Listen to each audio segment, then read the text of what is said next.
Hello, hello, j'espère que vous allez bien. J'ai 31 ans et quand je regarde en arrière, il y a pas mal de choses que j'aurais bien voulu dire à la moi de la vingtaine et du coup, j'espère que cette vidéo pourra vous inspirer si vous êtes dans ce cas-ci, si vous êtes encore dans votre vingtaine et si vous avez des enfants, des frères, des sœurs qui sont, dans cette tranche d'âge, n'hésitez pas du coup à leur partager cette vidéo.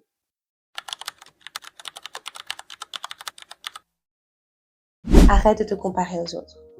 On oublie souvent que ce qu'on laisse paraître, en fait, sur les réseaux sociaux et autres, ou quand on va au restaurant avec ses amis, qu'on rencontre les gens, en fait, à l'extérieur, entre guillemets, en public, c'est justement ce qu'on a envie de laisser paraître.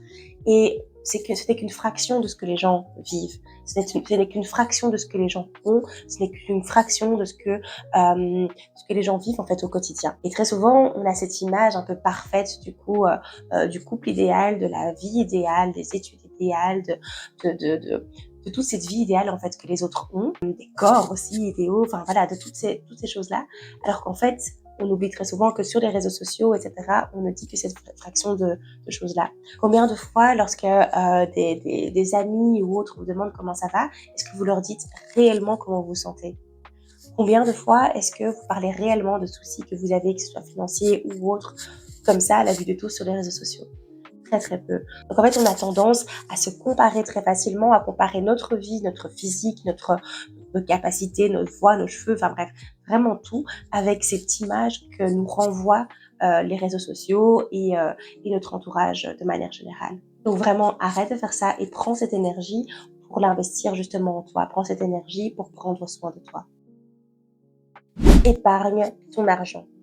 Même si tu n'as pas un objectif clair de ce que tu as envie de faire, de comment est-ce que tu vas allouer cette somme d'argent, épargne-le. Vraiment, on se rend pas compte en fait à quel point ça peut nous aider, ça peut aider le ou la future toi. Quand justement tu seras dans cette trentaine, tu seras tellement contente d'avoir une certaine somme d'argent sur le côté. Ça peut être quelques centaines d'euros, quelques milliers d'euros, j'espère encore bien plus pour toi. Mais vraiment, le fait d'avoir épargné ton argent, tu seras de toute façon grateful et reconnaissante de la toi il y a 10 ans, d'avoir justement mis cet argent de côté. Par la même occasion, investis ton argent.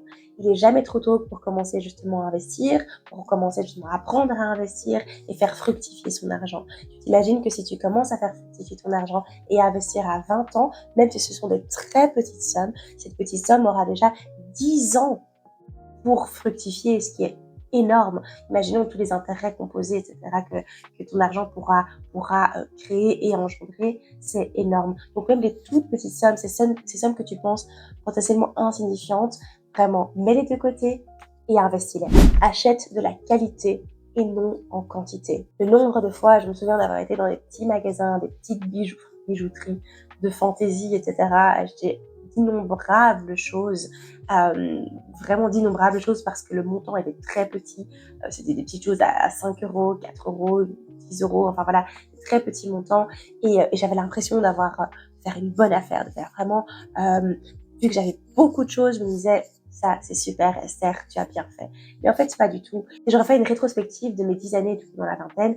Je me rends compte de toutes les petites choses de fantaisie, etc., que j'ai achetées, où j'ai un peu lésiné justement sur la qualité afin d'avoir plus, parce que je voulais avoir plus de bijoux, plus de vêtements, plus de chaussures, plus de sacs, voilà, enfin, plus de tout en fait. Que j'aurais tellement dû justement investir dans la qualité, investir dans une bonne paire de baskets pour le sport et la danse, investir dans des bijoux durables, de bonne qualité, qui seraient encore en très bon état maintenant, avoir une bonne paire de lunettes, une bonne paire de lunettes de soleil, etc. Enfin, il y a tellement de choses dans lesquelles j'aurais dû investir plutôt dans la qualité plutôt que dans cette quantité qui, au final, est ni bonne pour l'environnement, ni bonne pour moi et encore moins, évidemment, pour mon portefeuille.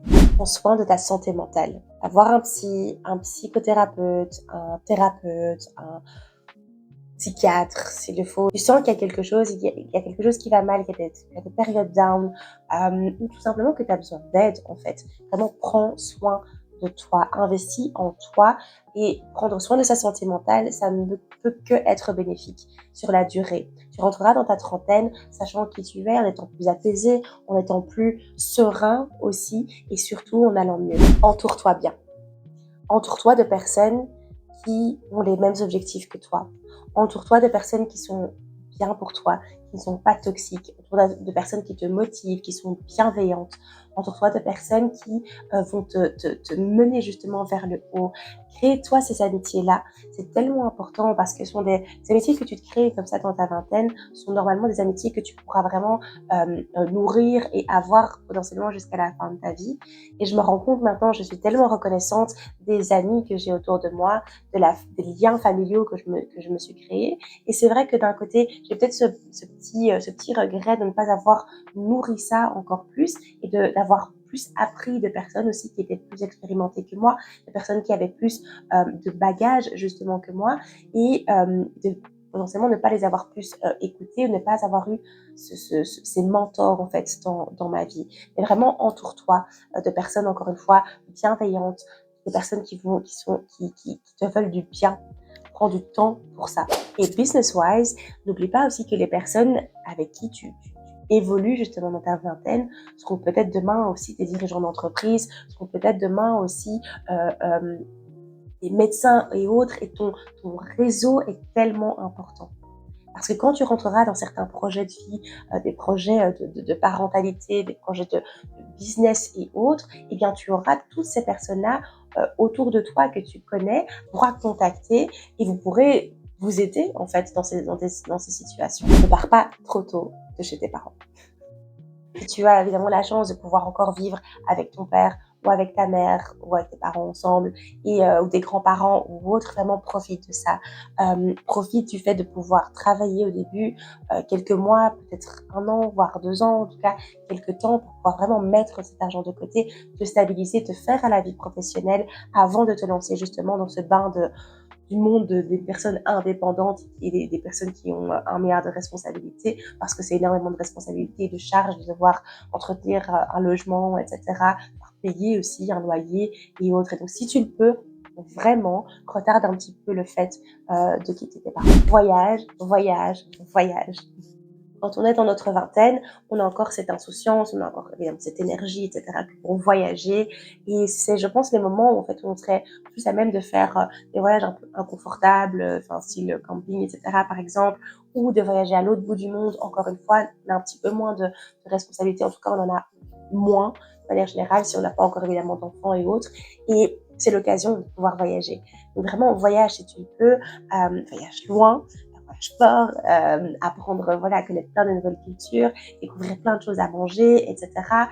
Voyage seul, si c'est possible aussi, bien sûr. Je pense que les voyages seuls, comme on dit, les voyages forgent la jeunesse. Donc, voyage. Si tu le peux, fais-le. Et si tu ne peux pas, fais en sorte de pouvoir. Apprends en dehors de tes études. Pendant nos études, on est tellement focalisé justement avec nos études qu'on a l'impression qu'en fait notre seul apprentissage viendra de là. Notre seul apprentissage viendra des cours qu'on a, de cette théorie en fait qu'on a sur les bancs de l'école. Mais en fait, il y a tellement d'autres choses. Essaye d'apprendre des choses qui soient en dehors justement des choses que tu étudies. Si tu étudies la médecine par exemple, pourquoi pas essayer d'apprendre quelque chose d'artistique en plus. Essaye de te former dans d'autres choses. Ça n'aura peut-être pas spécialement un lien avec une profession, mais ça va t'enrichir personnellement. Donc vraiment, essaye d'apprendre des choses qui sont en dehors de ces études, de ce métier que tu te mets, pour lequel en fait tu étudies actuellement. Essaye d'apprendre d'autres choses, d'apprendre une nouvelle langue, une langue que tu vas peut-être potentiellement pas utiliser dans ton métier, mais ouvre-toi justement à cette nouvelle culture, apprends une nouvelle langue, apprendre quelque chose en IT, apprends à coudre, apprendre à faire des choses artistiques, apprendre à danser, à colorier, à dessiner, à écrire des chansons, je sais pas, il y a tellement de choses qui sont possibles. Mais apprends vraiment, essaye d'utiliser toutes ces capacités que ton cerveau a à enregistrer un maximum de choses. Et le dernier conseil que je me donnerais, c'est travail. Vraiment, fais des jobs étudiants, etc. J'ai personnellement toujours énormément travaillé dans différents types de secteurs, dans la vente, etc.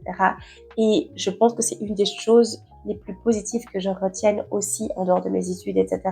de ma vingtaine. Pourquoi? Parce que le travail, en tout cas tous les jobs d'étudiants que j'avais fait, m'ont permis évidemment d'avoir une certaine indépendance financière quand j'étais encore aux études, de pouvoir m'acheter mon véhicule, m'acheter ma voiture, de pouvoir m'acheter effectivement tout ce que je voulais, pouvoir voyager, etc.